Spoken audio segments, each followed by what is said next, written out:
4. ખરા બપોર. અંગાર જરતા ખરા બપોર એક સ્ત્રી પોતાના ઝૂંપડાના ઉંબરામાં ઊભી ક્ષિતિજ પર મીટ માંડી રહી હતી. જેઠ મહિનાના ખરા બપોર હતા. માટીની દિવાલ અને ઘાસની છતવાળા ઝૂંપડાના છાનિયાડામાં પણ દજાડે એવી લૂ વાતી હતી. ચારે દિશાઓમાં જેઠ મહિનાના શેતાની વાયરાઓ ઘૂમી રહ્યા હતા. સામે વિસ્તરેલા રણના મેદાનોમાં ચક્રભમર ફરતી, ઊંચે આભ સુધી પહોંચતી ધૂળની ડમરીઓની ચારે દિશાઓ ઢળી પડી હતી. ઝૂંપડાના ખુલ્લા બારણામાંથી ધસી આવતી અને ઘાસની છતમાંથી વરસતી ધૂળ વચ્ચે ભડકે બળતી લૂથી દાઝતી આ સ્ત્રી ઉંબરા પર ઊભી હતી. તે ક્ષિતિજ તરફ સતત મીટ માંડી રહી હતી. છેક વહેલી બપોરથી એ અસ્પષ્ટ ક્ષિતિજની ચોકી કરી રહી હતી. સમયના સપાટ મેદાનો પર ફરી વળતી એની વેધક દૃષ્ટિ ક્યારેય બેધ્યાન બનતી નહોતી દેખાતી. એની આંખો પર થાકનો ભાર દેખાતો હતો. ઉંબરા પર એક જ અદામાં થીજી ગયેલો એનો દેહ આમ તો સ્વસ્થ દેખાતો હતો, પણ એની સમગ્ર બેચેની એના સૂકા, રૂપાળા ચહેરા પર કદરૂપી રેખાઓ આંકી ગઈ હતી. આમ ને આમ મધ્યાહ્ન થવા આવ્યો ત્યારે એ સ્ત્રીની ભમતી દૃષ્ટિએ ધૂળની દોડી જતી ડમરી પાછળ એક ઓળાને શોધી કાઢ્યો. એની આંખ ચમકી ઉઠી. એની થીજી ગયેલી અદા વિખેરાઈ ગઈ અને એ ટટ્ટાર બની. ઓળો નજીક આવતો ગયો અને એનો આકાર સ્પષ્ટ દેખાયો ત્યારે એ સ્ત્રીના મોઢા પર અત્યાર સુધી તંગ રહેલી રેખાઓ કંઈક હળવી બની. એની ગતિ મંદ હતી. એ બરડામાંથી વાંકો વળેલો હતો અને એનું માથું ઢળેલું હતું. એના બેઉ હાથ એની બાજુમાં લટકી રહ્યા હતા. સ્ત્રીની આંખ ફરીવાર ચમકી અને એનું મોઢું મરડાઈ ગયું. અજે પણ એ પુરુષ ખાલી હાથે પાછો ફર્યો જણાતો હતો. જેમ જેમ એ ઘરની નજીક આવતો ગયો તેમ તેમ તેની શક્તિ ખૂટતી જણાઈ. છેક ઘર નજીક આવી પહોંચતા એના પગ લથડ્યા. એણે પોતાના બેઉ હાથ ઓટલે નાખી દઈ આશરો લીધો. અતિશય વાંકો વળી, માથું છેક જ નીચું નાખી દઈ એણે જોરથી હાંફ્યા કર્યું. ચોમેર શાંતિ છવાઈ હતી. હોલો, તેતર, બુલબુલ, કાગડો કે કોઈ પક્ષી ક્યાંય ઉડતું દેખાતું નહોતું. એક નાનકડી ટેકરીની ઓથે અને એક કૂવાને આશરે વસેલું બારેક ઝૂંપડાવાળું આ ગામડું નીરવ મૃતપ્રાય પડ્યું હતું. ઊભા ઝીંકાતા જેઠ માસના ખરા બપોરના તાપ નીચે ધરતી તરફડી રહી હતી. ઉંબરે ઊભેલી પેલી સ્ત્રી હજીએ એ પુરુષ તરફ મીટ માંડી રહી હતી. અત્યાર સુધી ક્ષિતિજને ખૂંદીને પાછી વળેલી એની આંખો વિશ્રામ લેતી દેખાતી હતી અને બેચેન રેખાઓ વિનાનો એનો ચહેરો બિલકુલ ભાવહીન બની ગયો હતો. હાંફતા પુરુષે એકવાર સ્ત્રી તરફ જોયું. એ વેળા એની નજર સ્ત્રીની નજર સાથે અથડાઈ. એના ચહેરા પર અણગમો અને તિરસ્કાર તરી આવ્યા. એણે ત્વરાથી ફરી માથું નીચું ઢાલી દીધું અને હાંફ્યા કર્યું. આ સ્ત્રી હજી આટલી સ્વસ્થ અને શાંત હતી, એમને? એની આંખોમાં આવકારનો ભાવ ન જ હતો ને? 3 દિવસના ભૂખમરા પછી પણ એના ચહેરાની ચમક હજીએ એવી જ તાજગીભરી હતી ખરેખર? પુરુષે ફરી માથું ઊંચું કરી તિરસ્કારથી સ્ત્રી તરફ જોયું. એણે હોઠ ખોલી દાંત ભીંસ્યા ત્યારે ધૂળેભર્યો એનો નિસ્તેજ ચહેરો વિકરાળ દેખાયો. બાઘા જેવી સામું શું જોઈ રહી છો, નીચ? હલકટ? પેલી સ્ત્રીએ પોતાની સ્વસ્થતા ગુમાવ્યા વગર બારણા પાછળ તૈયાર રાખેલો પાણીનો લોટો ઊંચકી પુરુષના હાથમાં આપ્યો. લોટો ઝીલતા પુરુષનો હાથ જરા થથર્યો. એણે હથેળીમાં થોડું પાણી લઈ આંખે છાંટ્યું. એટલું જ થોડું પાણી એણે ડોક પાછળ રેડ્યું. એની ઠંક અનુભવવા એ જરા થોભ્યો. પછી એણે ઉતાવળે લોટાને હેઠે મૂક્યો. ગળાને પાણીનો સ્પર્શ થતાં જ એની આંખમાં ચમક આવી. એનામાં વધારાનો જીવ આવતો દેખાયો અને ઘડીએકમાં તો એ અડધો લોટો ગટગટાવી ગયો. મીટ માંડી રહેલી પેલી સ્ત્રી એકદમ કૂદકો મારી ઓટલા પરથી હેઠે ઉતરી આવી અને એવી જ ઓચિંતી ઝડપથી એણે પુરુષના હોઠેથી પાણીનો લોટો છીનવી લીધો. કોઈક ધાવતા બાળકને એની માના સ્તનથી બળજબરીથી અલગ કરતાં જ ખમય અતૃપ્તિનો ભાવ બાળકને મુખે જન્મે એવો ભાવ પેલા પુરુષના ચહેરા પર ફરી વળ્યો. લાવ, પાણી લાવ, કહે તો પુરુષ વિફર્યો. એની હડપચી પરથી 2-4 પાણીના ટીપાં સૂકી ધૂળ પર ટપકી પડતાં દેખાયા. બંને હાથે ઝાપટ મારી એણે સ્ત્રીને પકડવા પ્રયત્ન કર્યો. સ્ત્રીએ લોટાવાળો હાથ દૂર લઈ લીધો ત્યારે એણે ગુસ્સાથી એનો બીજો હાથ પકડી ખેંચ્યો અને મરડ્યો. રહેવા દો પણ, પેલી સ્ત્રીએ વેદનાથી બૂમ પાડી. તમે જાણો છો કે આવી લૂમાં રખડી આવ્યા પછી ઝાઝું પાણી ન પીવાય, તોય શા માટે મારે પર આટલો જુલમ ગુજારો છો? પુરુષે ફરી એકવાર નિર્દય રીતે સ્ત્રી તરફ જોયું અને એનો હાથ જવા દીધો. ઓટલો ચડી, ઝૂંપડાના કમાડને કઢંગી રીતે ધક્કો મારતા એ દાખલ થયો અને બારણા પાસે પાથરેલી ફાટેલી ગુણપાટ પર એ આડો થઈને પડ્યો. સ્ત્રી ઝૂંપડાના બારણા પાસે, ઉંબરા નજીક બેઠી. એણે ધોમ ધકતી વેરાન ધરતી અને નિસ્તેજ આકાશ તરફ જોયા કર્યું. પૃથ્વીને આ છેડે દર ઉનાળે આવા ધોમ ધખતા બપોર ઉતરી પડતા. ત્યાંથી માત્ર અડધો ગાઉ જ દૂરથી રણનો વિસ્તાર શરૂ થતો. કઢાઈમાં શેકાતા લોટ જેવી ધગધગતી લાલ માટીવાળા અનંત દિસતા મેદાનો પર જીવલેણ વંટોળિયા ઘૂઘવાતા, હુંકાર કરતા ઘૂમી રહેતા. એમની અડફમાં આવનાર કોઈ માનવી કે કોઈ પશુ અધ્ધર ઊંચકાઈને દૂર ફેંકાઈ જતું. સૃષ્ટિનું એવું તાંડવ અહીં રચાતું. આવી મરુભૂમિથી માત્ર અડધો ગાઉ દૂર ટેકરી ઓથેના એક નાનકડા ઝૂંપડામાંથી એ પુરુષ વિષાદભરી નજરે આકાશમાં જોતો, ફાટેલા ગુણપાટ પર આડો થઈ પડ્યો હતો. અને પેલી સ્ત્રી પણ બારણાને અડેલી સામેની નિર્જીવ ક્ષિતિજ પર મીટ માંડી રહી હતી. એ બેઉ સ્ત્રીપુરુષની જુવાનીના ખરા બપોર હતા. પુરુષ દેખાવે પાતળો પણ સશક્ત અને ઘાટીલા અવયવોવાળી હતો. સ્ત્રી ઊંચી, પાતળી, ફિક્કી અને કમનીય હતી. પુરુષ 22 વર્ષનો હશે, જ્યારે સ્ત્રી 19ની દેખાતી હતી. બેઉ એક પુરુષની આંખોની નેમ વેદક હતી. ઢળી પડેલી પાંપણોવાળી સ્ત્રીની આંખો અત્યારે સ્વપ્નશીલ દેખાતી હતી. દોડી આવતી ધૂળની એક ડમરી બારણામાં ધસી આવી. સ્ત્રીએ અને પુરુષે આંખો મીંચી માથું ઢાળી દીધું. ઝૂંપડાનું એક બારણું જોરથી બાજુની દિવાલ સાથે અફળાયું. પવનનો ઝપાટો પસાર થઈ જતાં સ્ત્રીના ચહેરા પર એક અનોળખ્યો ભાવ જન્મતો દેખાયો. એની આંખો ઢળી પડી અને હોઠ થથર્યા. એ બોલી, કશું જ ન મળ્યું? પુરુષે પોતાનો ભાવહીન ચહેરો સ્ત્રી તરફ ફેરવ્યો. પછી પોતાની નજર બારણા બહાર મોકલતા જવાબ આપ્યો, જો થોડુંક વધારે દોડ્યો હોત તો મળ્યું હોત. પછી જરા વાર રહી ઉમેર્યું, એક હરણ પાણી વિના તરસે મરતું, દોડી દોડીને થાક્યું ત્યારે બેબાકળું બનીને ચાલ્યું જતું હતું. એનામાં લાંબુ દોડવાની શક્તિ નહોતી રહી. મેં એને દોડીને પકડી પાડ્યું હોત, પણ એટલું દોડ્યા પછી એને ઊંચકીને આટલે લાંબે પાછા ફરવાની શક્તિ મારામાંયે નહોતી રહી. હું એને જતું જોઈ રહ્યો અને પાછો ફર્યો. આટલું કહી પુરુષે માથું ઢાળી દઈ લાંબા થઈ સૂઈ જતાં એકની શ્વાસ છોડ્યો. એનાથી બોલાઈ જવાયું, નસીબ. સ્ત્રીના મનમાં એ શબ્દનો પ્રત્યાઘાત જન્મ્યો. એ મનમાં જ બબડી, મારાને કમનસીબ. એ બંનેને છેલ્લા 2 મહિનાથી અડધું પેટ ભરાય એટલું જ માત્ર એક જ ટંક ખાવા મળતું. પુરુષ રોજે રોજ તે પકડાવાના ફાંસા બાંધી આવતો. ક્યારેક કોઈક દુર્ભાગી સસલું હાથ ચડી જતું. 2-3 કુટુંબ સાથે મળીને હરણ મારવા બહાર પડતાં પણ ભાગ્યે જ સફળ થતા. પણ છેલ્લા 3 દિવસથી તો એ બંનેને કશું કહેતા કશું જ ખાવાનું નહોતું મળ્યું. રોટલાનું એક બટકુંય નહીં, માંસનો એક કકડોય નહીં. વહેલી સવારથી શિકાર પાછળ ભમતો એ પુરુષ ખરે બપોરે ખાલી હાથે પાછો ફર્યો હતો. એના પેટમાં ભૂખની લાય બળતી હતી અને પતિ કંઈક લાવશે એવી આશાએ રાહ જોતી સ્ત્રી પણ હવે હતાશ બની હતી. એણે ચૂપ બની માત્ર ક્ષિતિજ તરફ જોયા કર્યું. એનું શાંત, અસ્વસ્થ મૌન અને પુરુષના સાંભળી શકાય એ રીતે લાંબા ચાલતા શ્વાસોચ્છ્વાસથી ઝૂંપડામાંનું વાતાવરણ તંગ બન્યું હતું. વચ્ચે વચ્ચે પવનનો એકાદ સુસવાટો આવી જતો, ધૂળ ઉડી જતી, હૃદયો થાકી જતાં અને મૃતપ્રાય શાંતિ છવાતી. સ્ત્રીએ માથું ફેરવી, ઊંધું ઘાલી, લાંબા થઈને સૂતેલા થાકેલા પુરુષ તરફ જોયું જતી જ રહી. એની નજર એના વાંકડિયા વાળ પર થંભી ગઈ. થોડી વારે એના હોઠ કંપી ઉઠ્યા. એન કંપને શમાવવાનો યત્ન કરવા જતાં એની આંખમાં આંસુ ઉભરાયા અને રેલો બની ગાલે દડી રહ્યા. સ્ત્રી હળવેથી બોલી, હજીએ તમે ફરી એકવાર શહેરમાં જાઓ. સૂતેલા પુરુષે જમીન પરથી પોતાનું માથું સહેજ ઊંચું કર્યું અને સ્ત્રી તરફ તિરસ્કારની એક નજર નાખી. પછી માથું ઢાળી દેતાં બોલ્યો, શહેરમાં શું મરવા જાઓ? દુભાયેલે સ્વરે સ્ત્રીએ કહ્યું, હું તમને મરવા જવા માટે કહેતી હોઈશ? હમણાં તમને થયું છે શું? આવું બોલી બોલીને મને શા માટે ટાઢા ડામ દો છો? કહી એ મોકળ મને રડી પડી. સ્ત્રીએ માથું ફેરવી ઊંધું ઘાલી, લાંબા થઈને જ સૂતેલા થાકેલા પુરુષ તરફ જોયું. સાલની જ છે. એ તો આપણા જીવતર જોડે જડાયેલી છે. એટલે જ તમને કહું છું કે શહેરમાં જાઓ તો આપણે સદાના ભૂખમરામાંથી છૂટીએ. તે એક વાર હું ના તો ગયો છે રમા.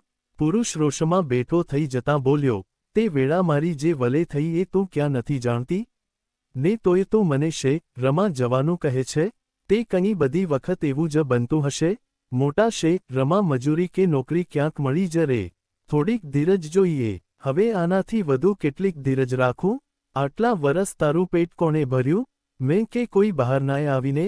તે એ બધું ધીરજ વિના બન્યું હશે? તું તો હવે બેકદર અને કમજાત બની જાય છે. મારા બોલવાનો અવળો અર્થ કરી શા સારું નકામા ગુસ્સે થાઓ છો? સ્ત્રી બોલી, બસ હવે એક અક્ષર વધુ બોલી તો ગળે ટૂંપો દઈ દઈશ. કહેતા સ્ત્રીને પકડવા તેણે ઝડપથી હાથ લાંબો કર્યો. સ્ત્રી તરત ખસી ગઈ. ઘડીભર એના તરફ ગુસ્સાથી જોઈ રહેતા પુરુષે પગ લંબાવ્યા અને આડા પડતાં કહ્યું, જો હું તને છેલ્લી વાર કહું છું, મારે મરવું કબૂલ છે પણ શે રમા જવું નથી. તું જે દે મને શે રમા જવાનું કહીશ તે દી મારીને ઘરમાંથી કાઢી મૂકીશ સમજી. એણે ફરી બેઠા થઈ જતાં સ્ત્રી તરફ આંગળી ચીંધી અને ગુસ્સાથી બૂમ પાડી, તને શે રનીશી ખબર? ગઈ છો કોઈ દી ત્યાં તો લોકો આપણા જેવાના બોલેબોલની ઠેકડી ઉડાવે. આપણી વાત કોઈ સાંભળે નહીં. રાત પડતાં એક મીઠો બોલ કે નાર પણ કોઈ ન મળે. એવી જગાએ પેટપૂરતું ખાવાનું મળે તોય શા કામનું? ત્યાં એવું કૂતરા જેવું જીવતર જીવવા કરતાં અહીં માનવીની પેઠે કમોતે મરવું સારું. હું એવા શે રમા કોઈ દી પગ નહીં મૂકું. સ્ત્રી માથું નીચું કરી પગના અંગૂઠા વડે ભોંય ખોતરી રહી હતી. પુરુષે સતત એની સામે જોયા કર્યું. એ કશુંય બોલતી ન જણાઈ ત્યારે એણે ફરી બારણા બહાર જોયું. એનું મોઢું પડી ગયું અને એના હોઠ ધ્રુજવા લાગ્યા. સંભળાય અને દેખાય અવોની. શ્વાસ મૂકતાં સ્ત્રી ઉઠી. માટીના એક હાંડલામાંથી પિત્તળનો વાડકો ઊંચકી એણે પુરુષની પડખે મૂક્યો અને હેતભર્યું બોલી, લ્યો આટલું ખાઈને પાણી પી લ્યો. પુરુષે વાડકામાં જોયું. એની આંખો આશ્ચર્યથી પહોળી થઈ. અડધો વેંત લાંબો અને 2 આંગળ પહોળો એક તેલભીનો માંસનો કકડો વાડકામાં પડ્યો હતો. ક્યાંથી લાવી? પાડોશણે આપ્યો. તું માગવા ગઈ તી? ના, એ પોતાની મેળે જ આપી ગઈ. હેં? કહેતા પુરુષના મોં પરથી ઓચિંતું નૂર ઉડી ગયું. માંસના ટુકડા પર મંડાઈ રહેલી એની આંખો બેધ્યાન બની ગઈ. એણે હોઠ મરડ્યા. એના ભૂખમરાની એ ગામના બધા રહેવાસીઓને હવે ખબર પડી ગઈ હતી. એને કોઈને કોઈ હવે થોડું ખાવાનું મોકલતું રહેશે. અત્યાર સુધીના પોતાના જીવનમાં એણે ભૂખમરાના ઘણા દિવસ કાઢ્યા હતા પણ કોઈકનું દીધેલું ખાવાનો એનો જીવનમાં આ પહેલો જ પ્રસંગ હતો. એણે વાટકામાંના માંસના ટુકડા તરફ નિરખીને જોયા કર્યું. એના જેવા જ કોઈ અર્ધભૂખ્યા માનવીએ મોકલેલો એ દયાનો ટુકડો હતો. ખેરાત હતી. એનો જીવ ઉકળી ઉઠ્યો. ગામલોકો એને હવે લાચાર અને તાકાત વિનાનો સમજવા લાગ્યા હતા. શું પોતે એટલો હેઠો પડ્યો હતો? એણે વાડકાને હડસેલીને દૂર કર્યો અને બેઉ હાથ વચ્ચે માથું મૂકી એ ફાટેલા ગુણપાટ પર ઊંધો સૂઈ ગયો. સ્ત્રી ઉઠીને હળવેકથી કેની પડખે બેઠી અને કહ્યું, નાહકનો જીવ ન બાળો. આ તો હવે જીવ ટકાવવાની વાત છે, માટે ઉઠો ને આટલું ખાઈને પાણી પી લો. આટલું કહી સ્ત્રીએ નીચા નમીને એના મેલા, વાંકડિયા વાળ પર વહાલથી હાથ ફેરવ્યો. સ્ત્રીનો હાથ અડતાં જ પુરુષ ઝડપથી પડખું ફેરવી ગયો અને બોલ્યો, ચાલ. દૂર ખસ. મને અડતી નહીં, કમજાત. સ્ત્રી મોઢું મરડીને નછૂટકે પાછી હઠી અને બારણાને અઢેલીને ફરી બેઠી. કશું ન બન્યાની થોડી ઘડીઓ વીતી. ફરી એકવાર પવનનો ઝપાટો આવતો સંભળાયો. પુરુષે ઝડપથી ઊંચા થતાં વાડકા પર પોતાનો હાથનો પંજો ઢાંકી દીધો. ધૂળનું ધસી આવેલું વાદળ ઝૂંપડાની જુદી જુદી વસ્તુઓ પર પથરાવા લાગ્યું. થોડી વારે અંદરનું વાતાવરણ સ્વચ્છ બન્યું ત્યારે એ પુરુષે માંસનો કકડો પોતાના મોઢામાં મૂક્યો અને ચાવવા લાગ્યો. સ્ત્રીએ એને આંખને ખૂણેથી જોયો અને પાણીનો લોટો ઊંચકીને એની બાજુમાં મૂક્યો. માંસનો કકડો ગળી જઈ. પાણી પી પુરુષે પીઠ ફેરવીને ઊભેલી સ્ત્રી તરફ નજર ફેરવી. કેવી અગ્નિશિખા સરખી પાતળી અને વળાંક ભર્યા અંગોવાળી હતી એ. એના કાન પાછળ વાંકી વળેલી એના વાળની લટો એની ગરદનને ચૂમી રહી હતી. સૂકો, નમણો ચહેરો, ઝીણું નાક, બેઉ પડખે પાણીના રેલા જેવા વહેતા એના હાથ. એ સ્ત્રીના દેહમાં કેટલું સુખ ભર્યું હતું. ઝૂંપડામાં શાંતિ છવાઈ હતી. સ્ત્રીની ડોક પર થંભી ગયેલી પુરુષની નજર ત્યાંથી ઉતરીને એના આખા દેહ પર ફરી વળી. શિકારીની અદાથી એ સંભાળપૂર્વક ઊભો થયો અને હળવેથી એક ડગલું આગળ વધ્યો. ઉંબરામાં સ્થિર ઊભેલી સ્ત્રી પાછા સરતાં એણે ઓચિંતી ઝડપથી એના બેઉ ખભા પકડ્યા. સ્ત્રી સહેજ ચમકી પણ કશું બોલી નહીં. એનો આખો દેહ હચમચી ઉઠ્યો. સ્ત્રીની સુંદર, નાજુક ગરદન આટલી નજીક જોઈ પુરુષે ઊંડો શ્વાસ લઈ મોઢું ખોલ્યું અને ઝડપથી પોતાનું માથું નમાવી એણે સ્ત્રીની ગરદનમાં બટકું ભર્યું. વોય! કહી બૂમ પાડતી અને ફાંસામાં સપડાયેલું કોઈ જાનવર છૂટું થવા પ્રયત્ન કરે એ રીતે એણે પુરુષથી અળગી થવા બળ કર્યું. પુરુષે પોતાના પંજાથી એના ખભા પર થોડુંક વધારે જોર દઈ, છેક જ નજીક ખેંચી, એને પોતાની છાતી સાથે ચાંપી.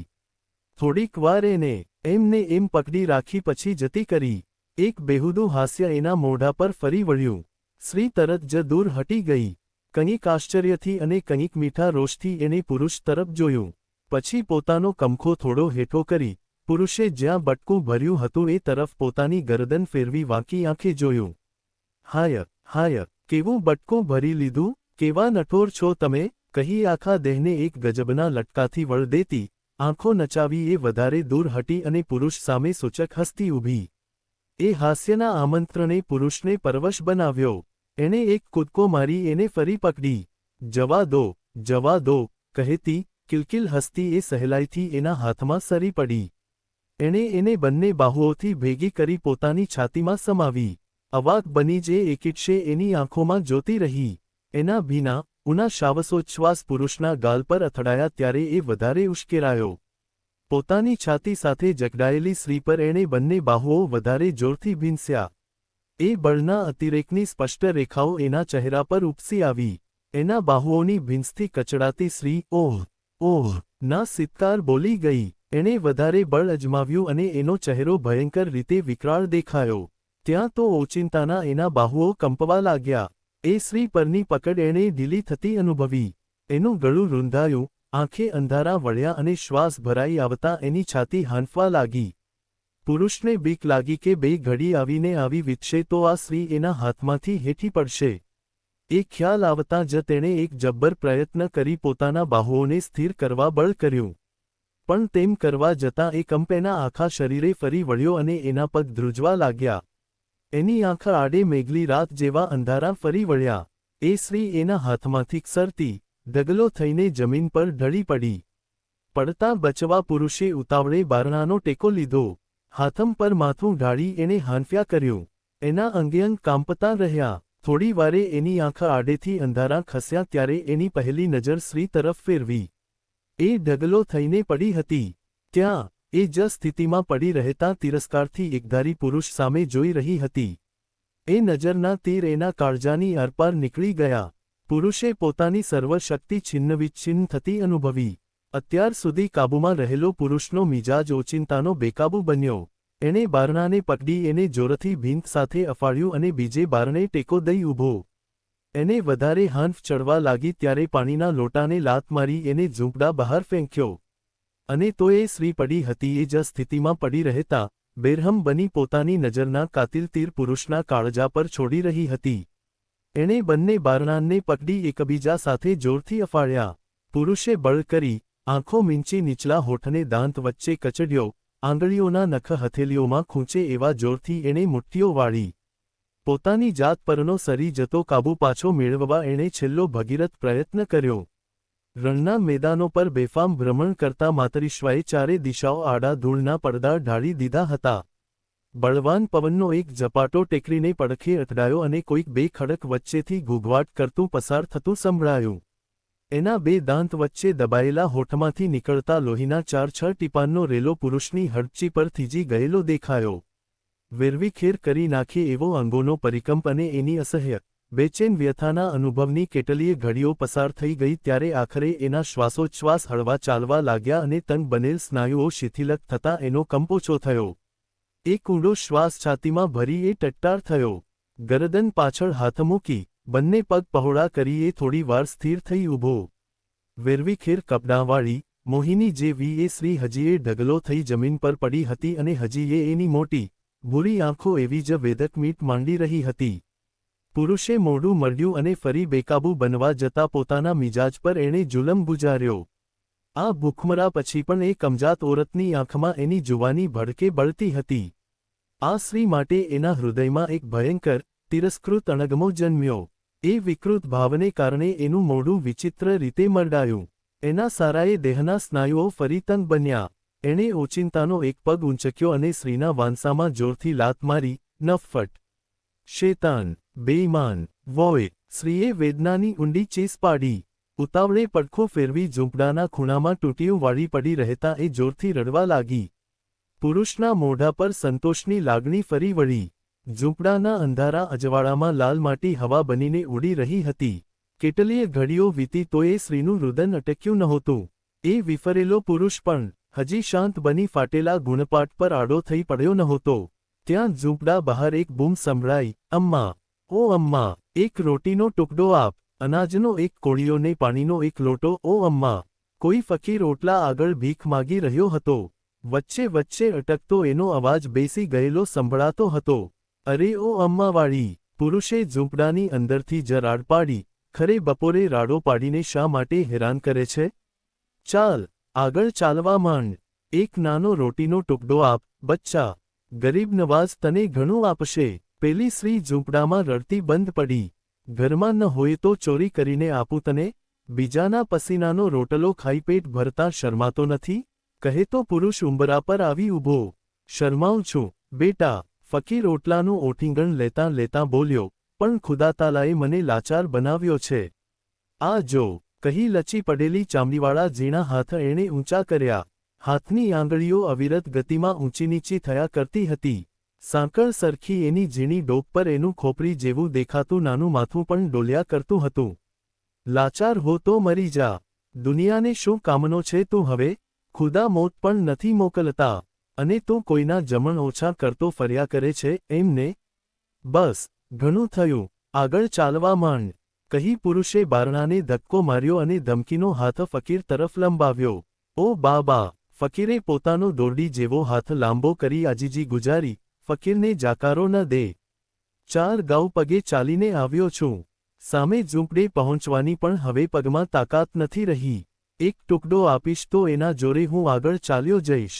ઉશ્કેરાઈને પુરુષ ઉબરા પરથી ઓટલે ધસી આવ્યો અને કહ્યું, એક હર્ફ વધારે બોલ્યો છો તો ધક્કો મારી દૂર કરશ.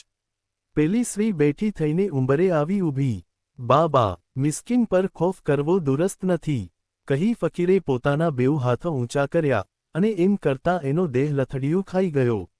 ઉંબરા પરથી આંખો વિકાસીને જોઈ રહેલી પેલી સ્ત્રીને આ ફકીર જીવનને છેડે પહોંચેલા આદમી જેવો દેખાયો, જાણે એક જીવતું મૈયત. રોટલીનો એક ટુકડો પણ ઘરમાં હોત તો એને જરૂર આપત અને એની દુઆ પોતે લે તેવું સ્ત્રીએ મનમાં વિચાર્યું. તો એમ નહીં જાય, ઊભો રહે, હરામજાદા! કહી પુરુષ ડાંગ ઊંચકીને ઓટલા પર એક ડગલું આગળ વધવા જતો હતો ત્યાં સ્ત્રીએ એનો હાથ પકડીને રોક્યો. રહેવા દો ને, ઘરડો છે બિચારો. બૂમો મારીને થાકશે એટલે આપમેળે જતો રહેશે. અમ્મા! પગમાં તાકાત હોત તો પહેલે જાકારે જ ચાલ્યો ગયો હોત. હવે તો મોતને સાથે લઈને ભમું છું તો ભલે મારી કબર જ અહીં થાય. એમ કે, પુરુષ બરાડ્યો. સ્ત્રીએ દાંત પકડી રહેલા એના હાથને થથરતો જોયો અને એ ચમકી. ભીંસેલા દાંતવાળું પુરુષનું મોઢું ભયજનક ભાસ્યું. તો થોભ, હમણાં જ તારી કબર કરું છું. એણે જોરથી ડાંગ ફેરવી. એ ડાંગ ફકીરના માથા પર ઉતરી હોત પણ, ના, ના. તમને મારા સમ છે, કહી એ સ્ત્રી એના હાથને વળગી પડી. નેમ ચૂકેલી ડાંગ ઓટલાની ધાર પર અફળાઈ અને ત્યાંથી એક માટીના ડેફાને છૂટું કરતી ગઈ. માનવીનું વિકૃત મન કેવી ભયંકર ઘટનાઓ સર્જી શકે છે એથી તદ્દન અજ્ઞાતે ફકીર ઓટલાને ખૂણે ઘૂંટણથી અડેલીને ઊભો હતો. ફિક્કી કિકીઓવાળી, દૂળે ભરેલી અને સૂજેલી એની આંખોમાં નરી મૂઢતા ભરી હતી. એણે પોતાની અડધી જિંદગી પશુની પેટે ખોરાકની શોધમાં ભટકતા વિતાવી હતી. પરિણામે એણે ઘણા માનવલક્ષણો ગુમાવ્યા હતા. નેમ ચૂકેલો ડાંગનો જીવલેણ ફટકો અને આ લોહીતરસ્યો પુરુષ એનામાં ભયની લાગણી જન્માવી શક્યા નહીં. હવે છેલ્લી વાર કહું છું કે અહીંથી ચાલ્યો જા. સ્ત્રીને બીજે હાથે અડગ કરવાનો યત્ન કરતાં પુરુષ બરાડ્યો. જોરથી પુરુષના હાથને વળગી રહેતા અને એને ઝૂંપડાની અંદરના ભાગ તરફ ખેંચી જવાનો યત્ન કરતાં સ્ત્રી ફકીરને સંબોધી બોલી, ખુદાને ખાતર ચાલ્યો જા, ભાઈ. પણ ફકીર ત્યાંથી ખસ્યો નહીં પણ ભૂખ્યા કૂતરાની પેઠે એણે બેઉ સામે ટગર ટગર જોયા કર્યું. આ હરામજાદો! કહેતાં પુરુષે અત્યંત ક્રોધમાં આવી સ્ત્રીના હાથ પર મુક્કો મારી એને અળગી કરી અને પછી એના સાથળ પર એક લાત લગાવી એને ઉંબરા પરથી ઝૂંપડામાં ફેંકી. અરે, ઊભા રહો! કહેતી ત્વરાથી ઉઠતી સ્ત્રી પુરુષને રોકે એ પહેલાં તો પુરુષે જોરથી ડાંગ હુલાવી ફકીરની છાતીમાં ભાલાની પેઠે મારી. યા અલ્લાહ! કરતો એ બુઢો, દુબળો ફકીર ઓટલા પાસેની ધૂળવાળી જમીન પર અફળાયો. ધૂળનું એક નાનું વાદળ જમીન પર ઉડ્યું અને ચોમેર વિખરાયું. રાંડવા જેવી ફકીરની ઝીણી ડોક પર એના માથાએ વળ ખાધો. એના પગ ઘૂંટણમાંથી જરા ઊંચા થયા અને પછી જોરથી લાંબા ફેંકાઈ ગયા. બધાય સ્નાયુઓ આંચકીથી ખેંચાયા અને એનું શરીર કઢંગી રીતે મરડાયું. બીજી જ ઘડીએ એનું માથું ઢળી પડ્યું અને આંખો ખુલ્લી રહી ગઈ. અરે, તમે આ શું કર્યું? કહેતી સ્ત્રી એક કૂદકે ઓટલો ઉતરી એ ફકીરના મૃતદેહ પર નીચી નમી. એણે ફકીરની છાતીએ હાથ મૂક્યો અને માથું હલાવી જોયું. પછી પોતાનું માથું ઊંચું કરી પુરુષ સામે ફાટી આંખે જોતાં કહ્યું, તમે આનો જીવ લીધો. સ્ત્રીનું રુદન સાંભળી દૂરના ઝૂંપડામાંથી લોકો બહાર નીકળ્યા અને એ ઝૂંપડા તરફ આવવા લાગ્યા. ક્રોધથી કંપતા પુરુષના હાથમાંથી ડાંગ સરી જઈ ઓટલે પડી. એના અંગના સ્નાયુઓને તાંતણે એણે ખેંચતાણ થતી અનુભવી અને એ બેચેનીના સભાન અનુભવથી એનું ગળું રૂંધાયું. એણે બેબાકળી આંખે ચોમેર જોયું. ઉપરાઉપરી પવનના 2-3 ઝપાટા આવ્યા અને હુંકાર કરી પસાર થઈ ગયા. એમની પાછળ ધૂળનું એક મોટું વાદળ આસમાનમાં ઊંચે ચડતું દેખાયું. આંખ આડા હાથ દઈ વાંકો વળી એ ધ્રુજતો ઊભો.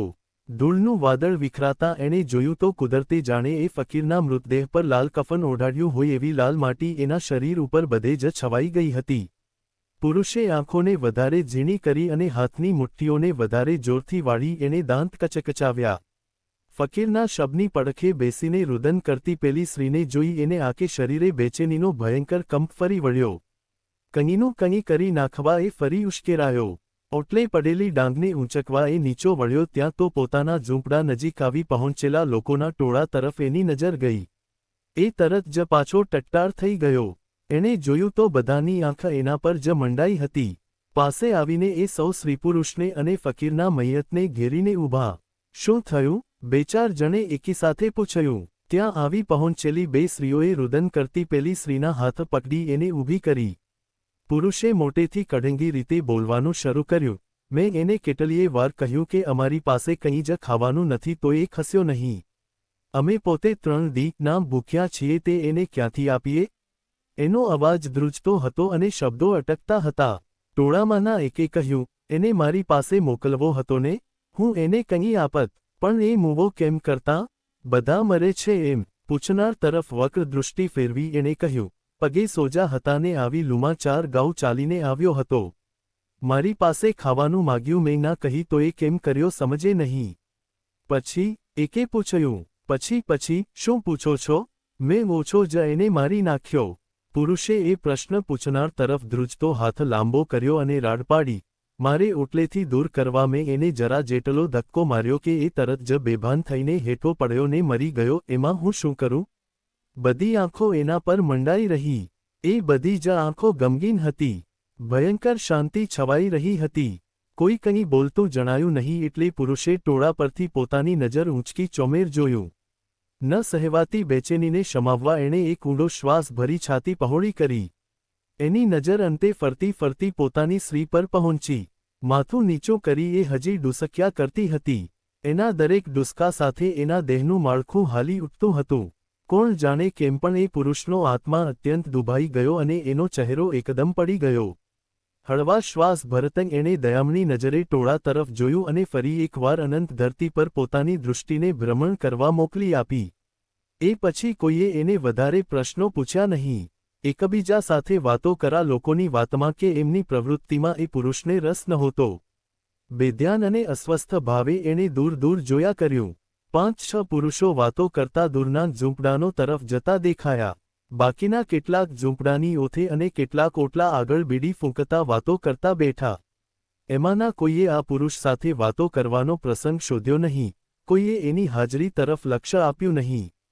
સામેને ઝૂંપડે ગયેલા માણસો એક ખાલી જનાજો ઊંચકી આવ્યા ત્યારે ત્યાં બેઠેલા બધા એકી સાથે ઉઠ્યા. જનાજામાં તેમણે ફકીરના શબને સુવડાવ્યું, એના પર કફન ઢાંક્યું અને બધાએ એનો જનાજો કાઢ્યો. પેલો પુરુષ પણ એમની સાથે ચાલ્યો. વાવની બાજુમાં એક નાનકડા ઝાડના છાંયડા નીચે એને દફનાવી. લોકોએ ત્યાં કબરના આકારના નાના પથરાઓ ગોઠવ્યા. પછી ગમગીન ચહેરે સૌ પોતપોતાને ઝંપડે પાછા ફર્યા. પુરુષ પણ પોતાના ઝૂંપડા તરફ વળ્યો. પશ્ચિમની ક્ષિતિજ પર પ્રકાશ ગુમાવતો સૂર્ય ધૂળની મેલી આંધીમાં અદૃશ્ય થતો દેખાયો. એક બુલબુલ ક્યાંકથી ઉડી આવી ઝૂંપડાની ટોચ પર બેઠું અને ગાનમાં લીન થયું. જમણી તરફના રણવિસ્તાર પર હજી ઝંઝાવાતી વાયરા વાતા હતા. આકાશ હેઠું ઉતરી આવ્યું ભાસતું હતું અને ચૂપકીદી વધારે ઘેરી બની હતી. અંધારા ઉતરી આવવાની તૈયારી હતી. પોતાના ઝૂંપડા નજીક આવી પહોંચતા પુરુષે સ્ત્રીને ઉંબરા પર ઊભેલી જોઈ. આઘાત લાગ્યો હોય એમ એ ઓચિંતાનો આગળ વધતો અટકી ગયો. સ્ત્રી એકધારું એની સામે જોઈ રહી હતી. એણે પોતાના દેહને સંકોચ્યો, માથું ઢાળી દીધું અને ભારે પગ આગળ ભરતો એ ધીમી ગતિએ આગળ વધ્યો. ઓટલો ચડતા એનું મન ઊંડું પેસી ગયું. બારણા આગળ શ્રીની છેક બાજુમાંથી પસાર થતાં એ અંદર પેઠો. શ્રી પણ તરત જ એની પાછળ ઝૂંપડાના અંધારામાં દાખલ થઈ. ચોમેર રાત્રિના ઘોર અંધારા છાઈ ગયા. દિવસ કરતાં વધારે તોફાની પવન વાવો શરૂ થયો. બંધ બારણા ક્યારેક હચમચી ઉઠતા. કોઈક બળવાન ઝાપટાનો તમાચો ખાઈને ક્યારેકે ઝૂંપડાની છત ચિંચાટ કરવા માંડતી. મોડી રાતે ઘનઘોર અંધારા વચ્ચે ઝૂંપડામાંથી બહાર આવતું એક રુદન પવનના એક ઝાપટા પર સવાર બની ઉડવા લાગ્યું. બેફામ થઈ દોડતો એ પવનનો સુસવાટો ટેકરીને પડખે અથડાયો અને એના ડોળાવ પર પેલું રુદન વેરાઈ ગયું.